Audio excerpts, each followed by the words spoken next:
തിരൂരിൽ 4 കിലോ കഞ്ചാവുമായി യുവാക്കളെ പോലീസ് പിടികൂടി. അമൽ കൃഷ്ണ, മുഹമ്മദ് ഷാനിൽ എന്നിവരാണ് അറസ്റ്റിലായത്. ബീരാഞ്ചിറ പെരിന്തല്ലൂർ റൂട്ടിൽ പുലർച്ചെ പെട്രോളിംഗ് ഡ്യൂട്ടി ചെയ്യുകയായിരുന്ന പോലീസ് സംഘമാണ് ഇരുവരെയും പിടികൂടിയത്. ചെറിയ പറപ്പൂരിലെ മദീന പള്ളിക്ക് സമീപത്തു നിന്നാണ് നിർത്തിയിട്ട കാറിൽ നിന്നും കഞ്ചാവ് കണ്ടെടുത്തത്. പോലീസിനെ കണ്ടതോടെ വാഹനവുമായി രക്ഷപ്പെടാൻ ശ്രമിച്ച യുവാക്കളെ പിടികൂടുകയായിരുന്നു. ഇരുവരും സ്ഥിരമായി കേരളത്തിന് പുറത്തുനിന്നും കഞ്ചാവ് കൊണ്ടുവരുന്നവരാണെന്ന് പോലീസ് പറഞ്ഞു. തിരൂർ ഇൻസ്പെക്ടർ അനിൽകുമാർ മേപ്പള്ളി, SI-മാരായ സുജിത്ത്, ജിഷ്ണു, CPO-മാരായ അനന്തു, ആദർശ്, ആശിഷ് സ്റ്റീഫൻ എന്നിവരാണ് പരിശോധനാ സംഘത്തിൽ ഉണ്ടായിരുന്നത്. News bureau, Tirur.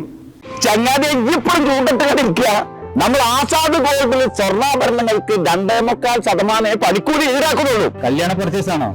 എന്നാ നേരെ ആസാദിലേക്ക് വിട്ടോ. വെറും 2.25% പണിക്കൂലിയേ ഉള്ളൂ. നമ്മുടെ ആസാദ് ഗോൾഡിൽ 2.25% പണിക്കൂലിയിലാണോ ആഭരണങ്ങൾ നൽകുന്നത്? തിരൂരുകാർക്ക് ബമ്പർ അടിച്ചല്ലോ. ആസാദ് കല്യാണ പർച്ചേസ് പെണ്ണുങ്ങൾ പറയും, അവിടെ പണിക്കൂലി വെറും 2.25%. ആസാദ് ഗോൾഡിൽ സ്വർണ്ണാഭരണങ്ങൾക്ക് 2.25% മാത്രം പണിക്കൂലി ഉള്ളതാ.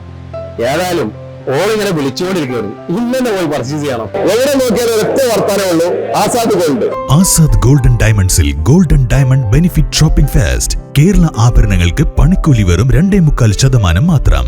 ഡയമണ്ട് ആഭരണങ്ങൾക്ക് 10% discount. Azad golden diamonds, Azad tower, Thazhepalam, Tirur.